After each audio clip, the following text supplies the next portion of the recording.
Hello guys, कैसे हो? आज यूं ही बैठे बैठे आप सभी की याद आ गई।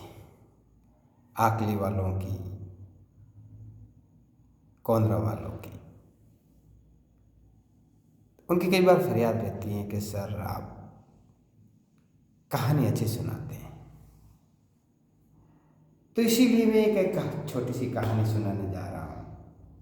कई बार कहा बच्चों ने कभी कहा कहानियों वाला भी वीडियो अपलोड कर दिया जाए, तो कर देते हैं। आज बैठे बैठे क्या करें, कई दिनों से मैं इसी मौका या अवसर पर रहता हूँ कि कब कहानी बनाऊँ। तो आज एक छोटी सी कहानी आपके समक्ष पेश कर देता हूँ। हुआ यूँ कि एक नाई था।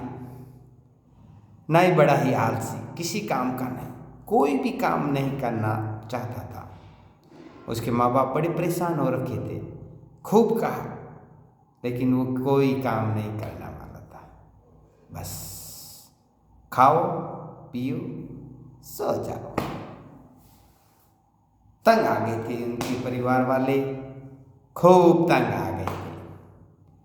फिर क्या हुआ, उसकी भी एक सीमा होती है। तो तंग आने पर उन्होंने उनको घर से निकाल दिया। नाई को माँ बाप ने घर से निकाल दिया। फिर क्या हुआ, वह इधर उधर गया, कहीं नहीं, और फिर जंगल में चला गया। और जंगल में जाने के बाद वहाँ एक पेड़ के नीचे बैठ गया। पेड़ के नीचे बैठा, रात हो गई, सोच में पड़ गया क्या करेंगे। तभी वहाँ से एक ब्रह्म राक्षस आया। कौन आया? ब्रह्म राक्षस आया। उसको देखा और ब्रह्म राक्षस नाचने लगा। वो नाचने लगा। उस ब्रह्म राक्षस को नाचते हुए देखा तो वो नाई था ना, वो भी नाचने लगा। ब्रह्म राक्षस अचरज में पड़ गया कि ये क्या हो रहा है, जरूर कुछ बात है। तो उस नाई ने पूछा, हे ब्रह्म राक्षस, तू क्यों नाच रहा है? तो उसने कहा, मैं इसलिए नाच रहा हूँ कि मुझे ये नाच नाचने के बाद में मनुष्य का नरम नरम मांस खाने को मिलेगा। अच्छा। तो ब्रह्म राक्षस ने पूछा कि हे मानव, तू बता, तू क्यों नाच रहा था? तो नाई ने कहा, पास के एक राज्य में राजा की बेटी है, वो बड़ी बीमार है, और वेद जी ने बताया कि इस को ब्रह्म राक्षस का खून पिलाओ तो वो ठीक हो जाएगा। 100 ब्रह्म राक्षसों का खून पिलाना था। अब 99 ब्रह्म राक्षसों का खून पिला दिया, अब एक ब्रह्म राक्षस बाकी था। अब वो तो मुझे मिल गया। तो उसको कहा कि ब्रह्म राक्षस ने सोचा ये ऐसे ही मजाक कर रहा है, तो कि मैं सीरियसली कह रहा हूँ। और उसमें ये कहा कि तुम मुझे ये 100 ब्रह्म राक्षसों का खून मेरी बेटी को पिला देगा। राजा ने कहा पिला देगा तो मैं तुम्हें अपनी बेटी अर्थात राजकुमारी का विवाह करवा दूंगा तुझसे, और तो और अपने राज्य का आधा हिस्सा दे दूंगा। इसलिए मैं ले आया और 99 अर्थात 99 ब्रह्म राक्षसों का खून पिला दिया। अब एक तेरी बारी है। तो ऐसा उसके मन में थोड़ा सा किंचित मात्र भय उत्पन्न हो गया। तो कि तू मुझे पकड़ेगा कैसे? तो कि मैं तुझे बड़ी आसानी से पकड़ लूंगा, कैद कर लूंगा। तो कि नहीं, ऐसे नहीं कर सकता। तो कैसे पकड़ सकता है, बताओ मुझे। तो कि ठीक है। उसने अपने जेब से आईना निकाला। आईना निकाल करके उसके बाद उसके सामने उसको आईना दिखाया, तो उसमें उसका चेहरा कैद नजर आया। वो कि ये देख, तू कैद हो गया है। अब तू इधर ऐसे हिलेगा तो ये भी ऐसे करेगा, देखो ये इस प्रकार करेगा, हिलेगा डुलेगा, और ये इसके अंदर अब तू कैद है। अब तू आज़ाद नहीं हो सकता, मेरी गिरफ्त में तू आ गया पक्का। अब वो उसके अंदर भय उत्पन्न हो गया। वो कि वास्तव में ये हो सकता है। डर ब्रह्म राक्षस डरने लगा, थर-थर कांपने लगा। अब क्या होगा? फिर उसने कहा, ऐसा कर, ब्रह्म राक्षस ने कहा, तू मुझे छोड़ दे, इसके बदले में मैं तुझे 7 सोने की भरी हुई मटकी से भरी हुई असरपिया दूंगा। तू मुझे छोड़ दे, 7 असरपियों से भरा हुआ मटका या घड़ा दूंगा, तू मुझे छोड़ दे। तो कि मैं तुझे ऐसे कैसे छोड़ दूं? तो पहले तू बता कहाँ पर है? तो कि वो उसी पास पेड़ के एक नीचे खड्डा करके उसमें उसने उसका स्थान बताया कि वहाँ पर 7 घड़े पड़े हैं जिसमें सोने की असरपियाँ हैं। तो कि ठीक है, उसने खुदाई की तो उसमें 7 असरपियाँ 7 घड़ों भरी हुई असरपियाँ मिल गई। तो कि अब तो कि ये तू ले जा और मुझे तू छोड़ दे, फ्री कर दे। तो ऐसे कैसे फ्री कर दूं?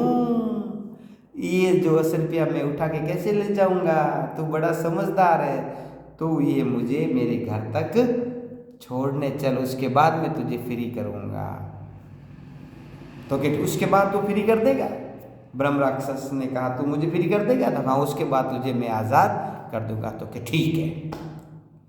वो घर पहुंचाया और घर में देखा तो एकदम ये इतना सारा सोना चांदी, ये सोने की असरपिया, सब खुश हो गए। लेकिन एक काम था, उसने कहा अब मैं जाऊं? ब्रह्म राक्षस ने कहा। तो कि नहीं, मेरे खेतों में खड़ी फसल है, वो फसल एक बार तू सारी कटी हुई फसल को अलग कर दे, उसके बाद तू चला जा। तो कि ठीक है। और वह फसल काटने की चला गया। इधर जो नाई का परिवार था वो इतने सारे रुपए पैसे लाए, उनको आराम से रखा। उसके बाद एक पार्टी दी और पार्टी में वो बड़ी बड़ी मछलियाँ लेके आए, गांव को सभी को न्योता दिया गया। तो मछलियाँ लाई ना, वो बड़ी बड़ी मछलियाँ थी। और इधर वो ब्रह्म राक्षस खेत में काम कर रहा था, और खेत में काम कर रहा था तो उधर से एक ब्रह्म राक्षस और गुजर रहा था। उसने कहा कि अरे तू ब्रह्म राक्षस होकर के ये मनुष्यों का काम कर रहा, ऐसी क्या तेरी नौबत आन पड़ी? तो के ऐसी नौबत इसलिए आई कि ये जो मानव है बड़ा खतरनाक है, इसने मुझे कैद कर रखा है, मुझे फ्री नहीं कर रहा है। तो क्या दूसरे वाले ब्रह्म राक्षस ने कहा, तेरे पास तो ब्रह्म राक्षस है, तेरे पास तो इतनी बड़ी ताकत है, तू तो शक्तिशाली है। तो क्या नहीं भाई, उसने मुझे कैद किया, मुझे बताया ये देख तू कैद है, बाकायदा बताया। तो कि इतना वो जैसे ताकतवर है, बहुत ताकतवर है, खतरनाक ताकतवर है। तो क्या चल ऐसा कर, तू मुझे उसका पता बता, मैं वहां जाऊंगा और देखूंगा कि वो ऐसा कितना ताकतवर है।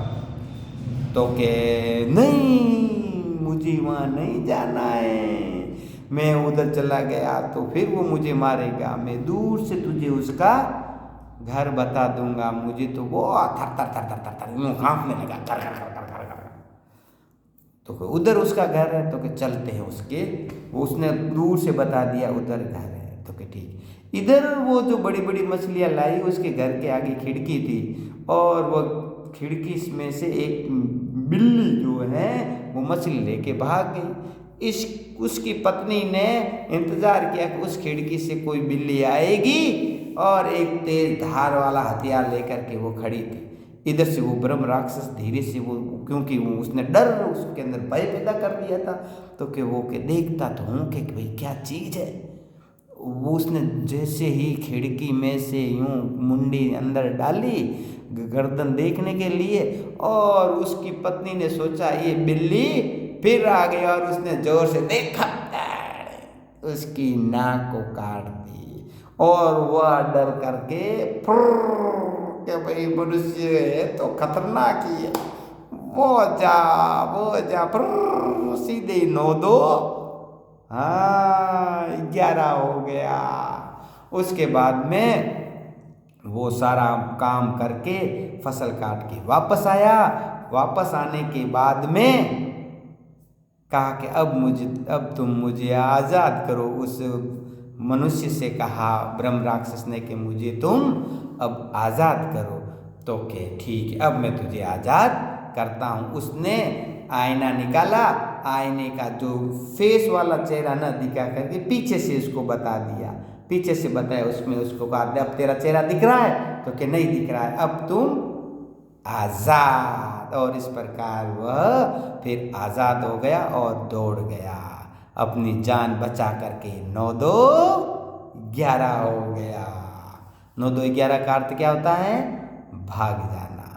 तो गाइस इस कहानी से हमें क्या शिक्षा मिलती है, क्या सबक मिलता है? इस कहानी से हमें एक शिक्षा मिलती है कि हमें कभी भी अपने धैर्य को अर्थात धीरज को किसी भी कैसी भी मुसीबत आए अपना धैर्य बनाए रखना है, अपने धीरज को बनाए रखना है और उस वक्त अपने दिमाग को सक्रिय करना है कि इस समस्या का हल भागने से नहीं होगा, इसका थोड़ा सा दिमाग लगाओगे, धीरज रखोगे तो हर चीज़ का उपाय मिल जाएगा। Thank you guys, bye bye, good night. आप सभी अपने शरीर का पूरी तरह ध्यान रखें, सर्दी बहुत है, स्वस्थ शरीर, अगर आपका स्वस्थ दिमाग है तो स्वस्थ शरीर रहेगा। अच्छा खाओ पियो ओढ़ो और अपने स्वास्थ्य का पूरी तरह से ध्यान रखो। गुड नाइट, शुभ रात्रि।